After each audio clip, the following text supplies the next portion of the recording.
gentlemen, everyone around and in between. This is DebateSensei Limited Preparation Edition, where we talk about things relevant to competitive debate, specifically limited preparation debate, things like IPDA and NPDA. So these are topics that are given different for every single round. I have with me Tim Seavey from San Diego State University. How's it going? All right. I am Jared Kubicka-Miller. I am a professor of communications, debate coach at San Diego Canyon College. And so this is our episode where this is a nice recurring sort of theme. Is really cool, where we kind of simulate the topic selection process in IPDA, the International Public Debate Association, where they give you 5 topics and we sort of whittle them down to one, but we kind of tell what's going on inside our heads as we make these choices. And so what we like to do is we like to flip a coin to see who is on which side, and we kind of like pretend that we're going to debate, but we don't get to it. All right. Here we go. So here's my coin flip of the day. And I think what we do is heads your aft, tails your neg, right? Yep. All right. Randomly flip coin. We could flip more than one, but I think that would be just confusing. Here we go. All right, you're the aft. All right. I mean, honestly, I like these topics because I felt like it was fairly easy to go on either side of most of them. Like I would not be too upset to be on either side. But the first one that I'm going to go ahead and strike. Not negative strikes. Oh, first. I'm so sorry. You're right. Neg strikes first. Neg strikes first. Neg strikes first. So we are using. Wait. What tournament is this from? Is this from This is from the Gasky Memorial, hosted by the illustrious San Diego State University. A brilliantly run tournament, really on time, I did hear, and also fantastic food for every single competitor and judge that was in attendance. Wow, that sounds like a great tournament. I wish more schools went to that one. That seems like a pretty great time. Oh man, I don't know if I wrote down which round this is from. This is semifinals. Semifinals? Okay. All right. Good. All right. So, okay. Man, I was not in the negative frame of mind when I was putting these together. So let me see here now. Oh wow, that sucks. Why? Way better than AI. Well, okay. Let's just get rid of the metaphor. Let's get rid of the metaphor. Since I'm on the neg, I think that you'd probably let that one sit there for a while if I didn't strike it. So I'm gonna see what you strike next. All right, this house should put it to rest. This is what they call a metaphor topic, but it's phrased like a policy. So basically, what I was thinking was that you would get 20 minutes of prep on any case where you just stop doing something and there's no way for me to prepare for it. And so like the only thing I could think of on the neg that I might do was to keep a portion of whatever thing that you are stopping, whatever you're putting to rest.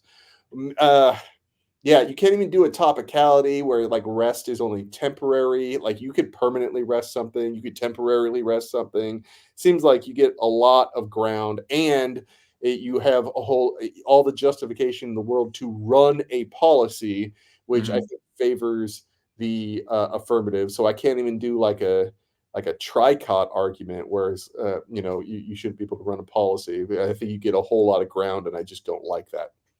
I feel like in IPDA, maybe it's shifted a little bit, but because there is the opportunity for competitors to communicate with each other, opponents to communicate with each other during prep, metaphor rounds ought to be collaborated upon. Oh, I actually kind of frown on a team trying to come up with something really unique and squirrely and random when they're the ones interpreting the resolution. Okay. That's interesting. So if they get to... Uh-oh. I think my internet might be a little unstable.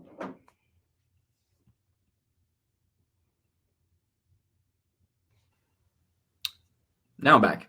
Okay, yeah, that was me. All right, cool. That was a rough one. So that's all to say. I think that it's kind of shady for an affirmative team to just come up with something entirely in the dark, not share anything about it, and then just expect the negative team to do it on the fly. When there exists in the rules, it's not like a requirement, but the encouragement to collaborate. Just say like, hey, we're going to talk about drones. You don't have to give them space. You don't have to give them all the details, whatever. Be like, yeah, we're going to talk about Brexit. Like whatever the thing is that you want to get into, so that otherwise it's literally just wasting the negatives prep time when there's nothing that they can do. So as a judge, if you're in the affirmative and you end up with a metaphor topic, I think you really ought to give the negative some idea where you're going. Okay. And also on the negative, like ask the affirmative. Be straight up and just be like, yeah, well, what direction would you like to go? You don't have to give me specifics, but where do you want to go with this? All right. Well, so on that vein, where would you go with this if this were the topic and you're the affirmative? What's your gut reaction? I would say lobbying. I don't know. It would be very difficult. Oh, so actually a couple different things. The easiest ones that I would go to are fiduciary responsibilities of boards of directors for publicly traded companies. So a publicly traded company's board has a requirement to make the decision that makes the most profit.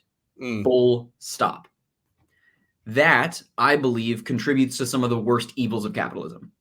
As long as financial profit is the singular and sole legally bound goal of that board of directors, I think you end up with really bad things, because when there comes into question, like, well, this circumstance is. I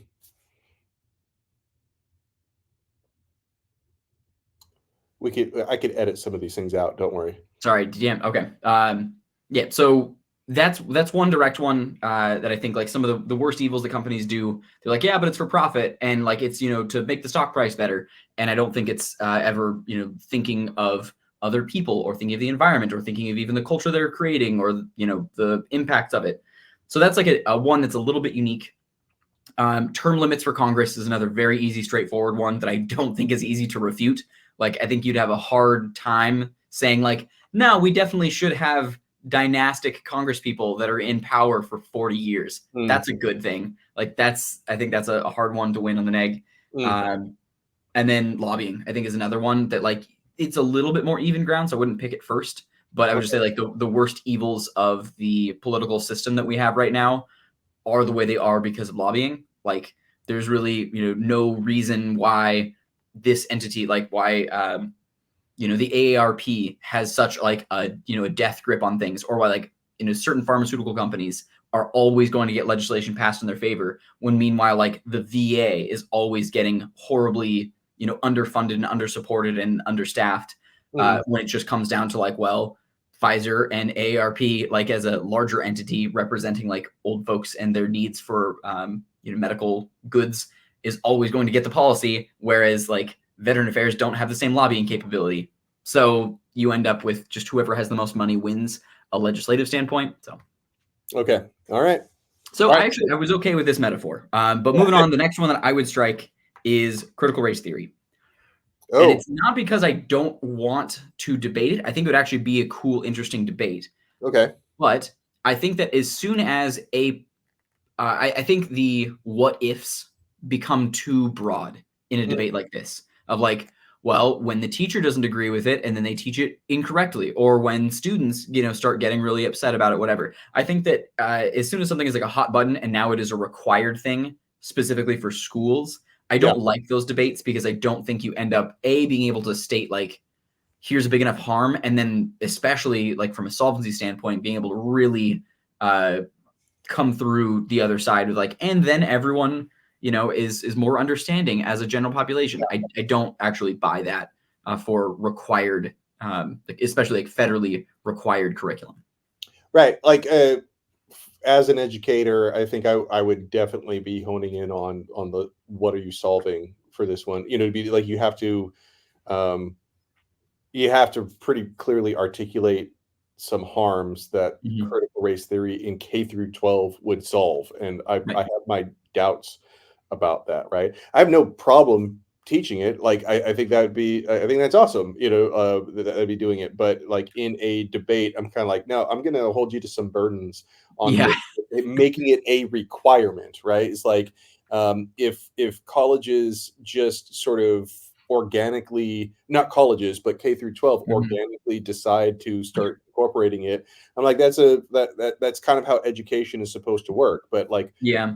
when you're requiring things, I'm thinking, I'm like, all right, like, why is this on the same level as teaching people how to like balance their checkbook or something like that? You know what I mean? Sure. Like those And I type think of that skills. as soon as like even at smaller levels, which you could argue is more like grassroots level, like abstinence only education is mandatory in some states. Yeah. Like the state is this is the required curriculum, and it ends up with really, I'll say odd, but typically unfortunate because they are not in line with what the legislators originally intended consequences. Like Right. just because we forced K through 12 educators to use this curriculum does not likely end up having the outcome that was wished by those people forcing the hand. So that's why I would strike that one. Yeah. If I were on that position though, and I had to make that argument, I would just make the harms really small. I would say that it's more about like people's fear of theories rather than this particular theory. Because if I start saying like, systemic racism and the alteration of history by the conquerors is a real problem, and now I'm going to suddenly solve that by teaching something in the classroom. Like I think I would end up getting way too grandiose. So I think I would just narrow down the harms really specifically into like people have taken this theory to be super politicized and really hot button. And by teaching it, we end up dispelling those myths and make people more open to taking other bits of information. And I doubt that I would be able to win that. Like I still feel like I would not be able to solve for that. So yeah, because I was like, the first thing I thought of was a politics disadvantage. That's the first thing. Oh, Like, 100%. you're trying to turn it in the 1AC. I'm like, I'm not just gonna roll over on this one. I don't think people are gonna be like, oh, I just misunderstood what CRT is. My bad. All right. Let's see here. And then Mitch McConnell became president of the NAACP. Okay, you know what? I don't like meta topics, that much. So I'm gonna start. Not only that, but I feel like I'm on the wrong side of it. And so like it's got the two strikes against it. The remaining topics are not necessarily ones that I'm like gung ho about, but this one is I think I'll chance it with the other ones. Because both of the other ones they're not even policy. I think that would kind of like get you off your game a little bit. And so focusing on student well-being, I have to say that they should not focus on student well-being. I mean, I guess I might say, something along the lines of like, if there is an underfunded academic activity, it would be speech and debate, right? It's like, and so like saying that we like that student well-being now needs to be part of the association's mandate rather than like the colleges that are hosting them or things like that would be a burden that would basically kill those things. I would just, and I would just start talking about how like the sites where they are being like the hosts need to do it, not necessarily the associations. That like we can increase the expectation that when you're hosting a tournament, like an individual college or something like that, that is should be taking in the consideration the well-being. But the associations are like volunteer-based labor. You know what I mean? It's like, and now you're adding this sort of burden. I think that like colleges that get budgets and appropriations and things like that should be held responsible for well-being, things like like the food and stuff like that. So couldn't you argue though then that it's up to the association to select which schools do and do not get to host tournaments? It's like to have an NSDA authorized tournament, a school needs to meet certain criteria, or an NFA authorized, or locally the PSCFA to have a PSCFA sanctioned tournament, or NPDA for Parley. Like they got to meet certain requirements. Shouldn't they just be more particular about who they allow to run a sanctioned tournament? Yeah, I mean, I would push you on what you mean by more, because I think because it says focus more on student well-being. I'm kind of like, you know what, that's already a part of their decision making. you need to be really clear about what you mean by more. I think that like student well-being is already an important part, but there needs to be like a pretty significant policy proposal that addresses student well-being in order for you to win this debate on the affirmative. Yeah. To be fair, this was the one that I would strike next on the negative. So I'm right there with you. It's because of the looseness of the language focus more. That means that I don't have to solve a whole lot and still be topical. But if I were to pass a policy, just because it's like top of mind for me right now, I would start, I would say like organizations are no longer going to sanction tournaments at schools that exist in urban food deserts, or I'll just say in food deserts. And I'll give the examples of like food is not, guaranteed to be provided by the school. So it is always ending up on the responsibility of, students, parents, volunteers, coaches to procure food from the surrounding area to bring it into the students. Unless they like bring ice chests, their own stuff, and some students, teams drive from a really long way away. Unless they're bringing all of that with them, they just rely on the surrounding community around schools in order to provide food. And when schools exist in these food deserts where they don't have any options besides like vending machines, that creates really crappy student wellness. So I would focus primarily on food. I would say that's like one of the biggest ones. And then that would be like one of the easier ways that I can create a bright line. Because otherwise, if it's just like, oh, well, they'll consider it higher on their list of criteria, like that's really non-specific and I feel like abusive of language. So I would set it more clear because there exists an actual like FDA or not FDA, USDA definition of what a food desert is. Okay. Yeah, I mean, I guess suppose that would be fairly debatable because, I could start off on the neg. I'm like, yes, I'm opposed to only allowing affluent locations. Yes, like, I think that's about it. Yeah, so like I might engage in that debate. Not bad. So I kind of like that one actually. You know what I mean? Considering, but I didn't know what direction the affirmative would go, and I think that I dislike the when you have like first off when you can run a tight policy and I don't know exactly what that's going to be. So I don't mind tight policies if I get maybe about 20 minutes to prepare for them. But I think that this would be there's just too much vagueness for me to accept that whatsoever. Yeah, that's actually would be one of the next ones for me to strike on the affirmative too, because it does pose like from just a harm solvency standpoint, like what is it that I really accomplish? Like I can talk more about trigger warnings or something as an example, and say like tournaments can do a better job enforcing that. It doesn't cost anything. It doesn't take much extra effort, but it does have some potential benefits. But I don't know of enough data and like resources that I could pull from besides like anecdotal about here are the actual harms of content that is triggering and traumatic to students. I don't have data that I can really pull from very easily on that. I don't think that there's as much research that at least that I know where to find on some of these subjects. So I think that's where I just start going like really big picture and be like, okay, student wellness means food, or student wellness means like access or something like that. No, I like that interpretation. Like it really clarifies things and it is debatable in my opinion. So like I think if for some reason I was on the neg and you happen to do that, I'd be pretty happy that we didn't have to get into any sort of like technical debate or anything like that. We just talk about whether or not we should focus more on food deserts and whether or not what are the implications of choosing more locations that aren't in food deserts. And I think that's a good discussion to have, in fact. So so there's one. But I'm actually most excited about the next two topics anyways. So the next one that I would strike is learning is more important than winning.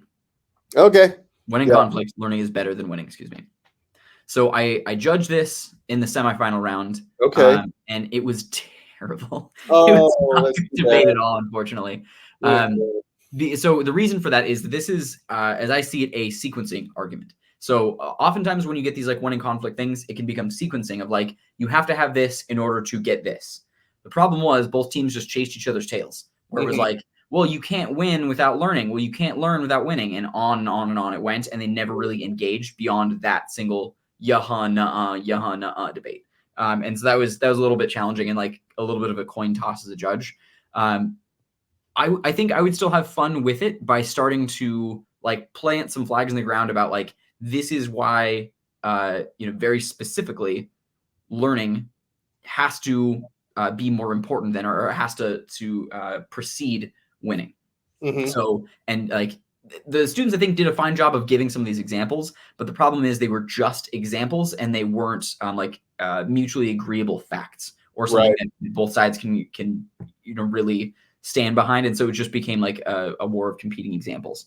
I would contend on this. So if I were forced to still be in the affirmative on this, I would say that like the majority of people that are, successful in competition, type circumstances, or I would start like picking some of those examples. Like, here are the most common competitive circumstances that your average American finds themselves in throughout school or something like that.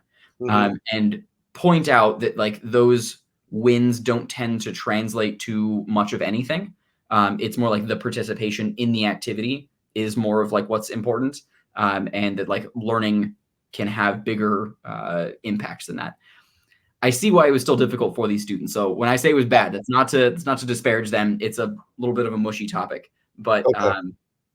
I would start trying to make more defensible factual claims about like what is the inherent value of learning, what is the inherent value of winning, and I think that's where I would go with it. Yeah, I like contextualizing things. So if I was on the affirmative, like, I don't know if this is even a good idea, but the first idea I had is that like at a debate tournament, it's better to have at least one loss at the end of prelims than to have a perfect record. Okay. And so that would kind of jump off. You just kind of like, listen, if all you do is win all these things, then you think that you are, undefeatable, and that sort of you don't learn how to be cautious or humble, or you have humility, and those things are really important qualities to have, and you don't learn those things unless you have at least one loss at every tournament you go to. Yeah, and that was one of the examples that they gave was like in speech and debate, and they tried to make it more like the arrogance that comes with just winning, mm-hmm. Or in winning in general. The other side had a good counter argument to it in saying that a student that doesn't win enough is less likely or very improbable to ever come back. So you go to enough. Basically lose enough times and you're going to quit. And like, okay, I'm going to get that. We don't want them. Yeah. Heard that argument right there. The impact turned the hell out of that one. Yeah. Cleanse the weak blood. Oh my God, that would be fun. That would be kind of funny. Well, they made the argument that when you only end up with a community of people that have just continued to win, then it becomes even more and more narrow and like esoteric and exclusive.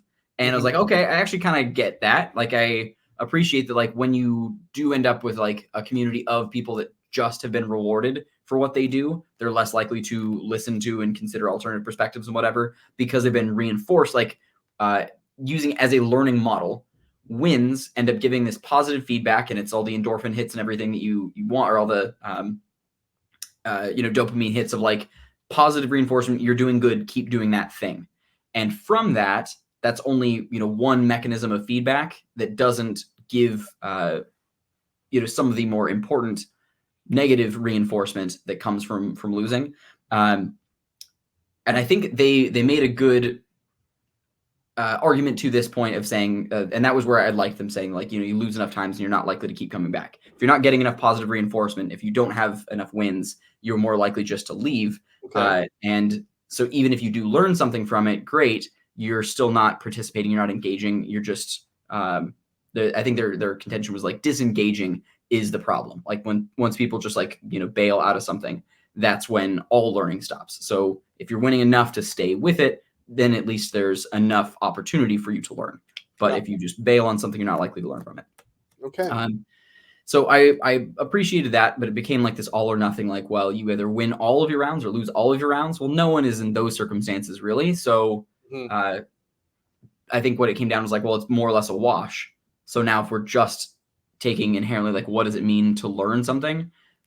And that became like the universal a priori, like, prerequisite of like, if we're not learning something, then nothing else is valuable. Doesn't matter if you win, lose, or otherwise. Learning is like the most important thing because it allows you to, explore the world better, blah, blah, blah. So I don't love this topic, but no. It's still, yeah, one of the strategies I like going for is that learning is never in conflict with winning. Sure. There is no conflict, and so I don't know. Not enough people really prep that out. Yeah. Direction to go. Yeah. All right. Well, that leaves the best topic in my opinion. AI generated art hurts human artists. All right, you're on the affirmative, man.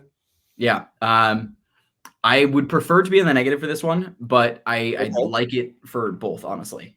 So the value of creation. So like actually, putting forth some work, putting an effort and making a real thing has value. And I'm going to say is continuing to deteriorate. The value of that, like producing something, particularly like the dollar value of something produced, continues to erode the better that AI gets. And AI is only getting better. So when I wish I could remember the name of it, but the AI video creation stuff that just dropped. Okay. So it's Open AI's video creation is so good. It would otherwise take like, writers, lighting people, costuming, makeup, production, special effects, design, all of these people, and that's just the like beginning, not even like the post with, editors and color correction and sound and all that kind of stuff. It just will spit out a video of pretty much whatever you're looking for. And it is pretty darn good. I don't see like the number of production houses that kind of occupy that mid space. Like it's not TV quality, but it's definitely not like, backyard with an iPhone quality. It's that like in between where a lot of production studios and recently out of college graduates and like a lot of businesses lie that are not quite, super professional. And I don't see how any of them can really be competitive. If you've got enough direction and you're willing to just hone it down enough, it seems like you can get just about anything you're looking for out of the AI version. And you don't have to have like a special effects department or like some, separate teams and things, because it's just kind of all in one. Like the wizardry of being able to request it means it now can exist for basically free. So I think the economic impact, particularly to all related artists around film, are the most significantly hurt by AI generated art. Okay. Yeah. Okay. So the question is that's coming to my mind is like, I would make an analogy with other technology that came out, especially like the camera. Is like, did the camera hurt some artists? It's like, okay, yeah, but it also spurned this whole new industry. So would you say that it hurts human artists in the sense that like, I think that the burden needs to be that it hurts more artists than it helps. So you know what I mean? It's like I think otherwise it's impossible to disprove. You know what I mean? It's just a tautology. It's just kind of like, well, like everyone gets hurt about something. It's like fair. And if we could magically ban AI, that would hurt some artists too. So like there's always some sort of pain going on in order for an actual coherent debate to happen. Like I would be standing on that as a burden. Like you got to show that it hurts more than it helps, not just that it hurts one person or more. You know what I mean? I think there would probably be plenty of topicality around it, but I would try really hard to force the definition of human artists. In this case, I would like contextually define it as professional artists, like people that make their living off of it. Okay. Because as soon as the definition of artists explodes to anybody with, the ability to create something or a creative intention or something like that, that means all of humanity. And now the debate has exploded too far. And I don't think like you can ever really start to pin that down. So if I said cool. just professional artists who make their living from their art. That's fine. But I would say that like you hurt more professional artists than you help professional artists. Like, you know, I think that would be a burden that I'm like, listen, that's really really what the debate is. Otherwise, we're not having a debate. We're just kind of like, I mean, people get hurt all the time for various reasons. So like, I think so I agree even to those, you know, terms in that debate. So AI generated art hurts human artists or hurts more human artists than it helps. Yes. I would still stand on that. I would still actually be on the affirmative of that.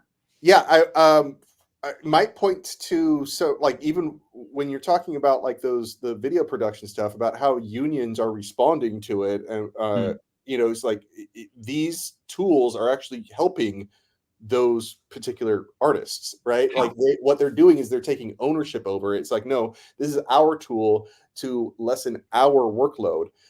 There isn't, like, I guess you could predict, and I think there's good reason to predict that like the numbers would go down over time, and I definitely would have to fight back against that on the negative in this one. Like the number of artists, you mean? Yeah, the number of artists overall would decline, and then like all you're doing is making fewer artists produce more.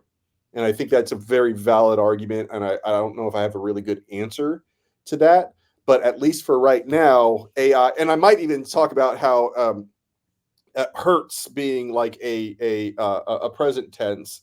You know what I mean? It's kind of like, it's like it will hurt them for over time, but right now it ain't hurting them. All right, it's helping them.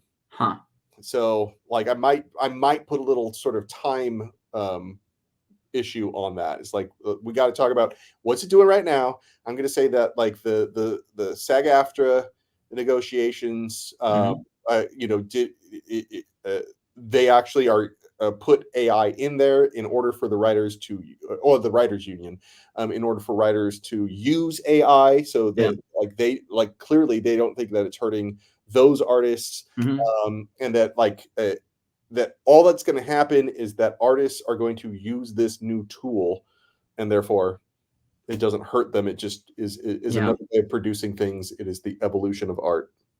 I'm thinking about crew, particularly, and I'm still focused on film right now just because it's really amazing, the stuff that I've seen recently, and like I can't imagine a circumstance where AI makes a lighting crew member's job better, or a costume designer's job better, or a makeup artist's job better. Like it just seems to make them obsolete. Okay, so the makeup artist I get. Now the lighting crew, does that meet the definition of a professional artist? Oh yeah, 100%. Like I would for sure lean into that. So I would say like all of the crew on a set, I would say, are artists. Like, there's an Academy Award for it. Like you did good in lighting, or you did bad. Like there is artistry to lighting a scene. No, there is not an Academy Award for lighting. For lighting? Okay, there'd be for cinematography then, which like lighting is a significant component.